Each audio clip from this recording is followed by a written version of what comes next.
আলহামদুলিল্লাহ, ছেলের আবদারে চলে আসছি সন্ধ্যার নাস্তা করার জন্য। প্রতিনিয়ত এখনও নতুন নতুন আবদার করা শিখে গিয়েছে। সবাই মাশাল্লাহ বলতে ভুলবেন না। হ্যালো ভিউয়ার্স, আসসালামু আলাইকুম। চলে আসলাম আমাদের ছোট একটি ভিডিও নিয়ে। আশা করি ভিডিওটা ভালো লাগবে। তো এখানে ও বলতেছিল আলু ফ্রাই তো বলতে পারেন, আলু ভাজা খাবো। তো এখানে ফ্রেঞ্চ ফ্রাই রেডি করে নিচ্ছিলাম। যদিও আমি বোর্ডে কাটায় অভ্যস্ত না, খুব কষ্ট হচ্ছিল, তারপরেও চেষ্টা করেছি। যেহেতু ভিডিওর একটু নতুনত্ব আনতে হয় বা একটু সৌন্দর্য আনতে হয়, রান্নাঘর ছোটো হওয়ার ফলে দেখা যাচ্ছে অনেক সময় অনেক কিছু ইচ্ছা থাকলেও সম্ভব হয়ে ওঠে না। তো এই তো এখানে আলুগুলো খুব সুন্দর করে ছিলে পিস পিস করে কেটে সিদ্ধ করে নিয়েছি আগে, কারণ দেখা যাচ্ছে তেলে ভাজতে গেলে একটু সময় লাগে আর ডুবো তেলে ভাজতে হয়।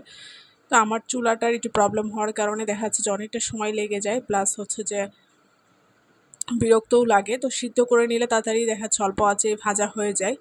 তো এখানে ফ্রেঞ্চ ফ্রাইগুলো ভেজে তারপরে এখানে খিচুড়ির জন্য চাল ডাল সব রেডি করে নিয়েছি। মুগ ডাল আর খুদের চাল পোলাওয়ের সাথে হচ্ছে যে ভাতের চাল সব কিছু রেডি করে রেখে চলে আসছিলাম নাস্তা করার জন্য। এদিকে ছেলে আলুটা মিষ্টি হওয়ার ফলে ফ্রেঞ্চ ফ্রাইটা টোটালি খায়নি, তো ওটা রেখে দিয়েছি। এদিকে গরুর মাংস গরম করা ছিল টেবিলে। দুপুরে যেহেতু খাবার খেয়েছিলাম আমি, আর ফ্রিজে ঢুকানো হয়নি, যেহেতু একবার গরম করেছি।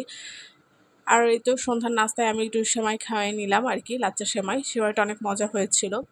নাস্তা করার পর চলে আসি রান্নাঘরে। এসেই তো পেঁয়াজ, গোটা মরিচ, কাঁচামরিচ আর কি, গোটা মশলা সব তেজপাতা সব কিছু দিয়ে লাল করে ভেজে তারপরে ধুয়ে রাখা চাল আর ডালগুলো অ্যাড করে দিচ্ছি। অ্যাড করে সুন্দর করে ভুনা খিচুড়ি করে নিব, যেহেতু গরুর মাংস আছে, এটা দিয়ে খেতে বেশ মজা হয়। আর খিচুড়িটা অনেক মজা হয়েছিল। তো অনেকদিন পরে আমার এই তো সুখের নীড় আর কি, আমার কাছে এটা আমার সুখের নীড়ই। লাইটটা জ্বালাইছি, খুবই ভালো লাগতেছিল। এরই মাঝে লাবিবের আব্বু চলে আসছে, তো বিস্কিট নিয়ে আসছে, আরও কিছু বাজার নিয়ে আসছে, যেগুলো পেয়ে ছেলে খুব খুশি। তো আজকে মাইক্রোফোন দিয়ে হচ্ছে যে ভিডিওর ভয়েসটা দিচ্ছি, জানি না ভয়েস কেমন আসতেছে। লাবিবের ভয় দেখা যাচ্ছে বের করতে পারি না মাইক্রোফোনটা। আর এমনি ভয়েস দিতে গেলে দেখা যাচ্ছে আশেপাশে নয়েজ আসে।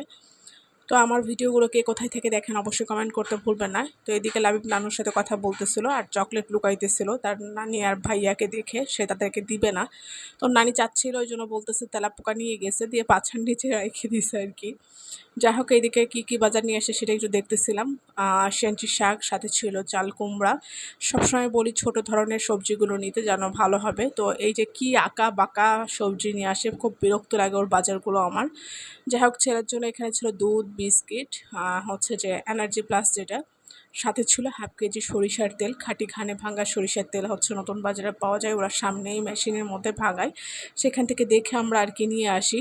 তো এই ছিল আমাদের আজকের বাজার। তো বাজারগুলো গুছিয়ে চলে যাচ্ছিলাম বাসা ভাড়া দেওয়ার জন্য, যেহেতু আজকে 13 তারিখ, বাসা ভাড়াটা দেওয়া খুব জরুরি, আর এতগুলো টাকা প্রতি মাসে গুনতে হয়। যাই হোক, আজকের ভিডিও পর্যন্ত। সবাই ভালো থাকবেন, সুস্থ থাকবেন। আল্লাহ হাফেজ।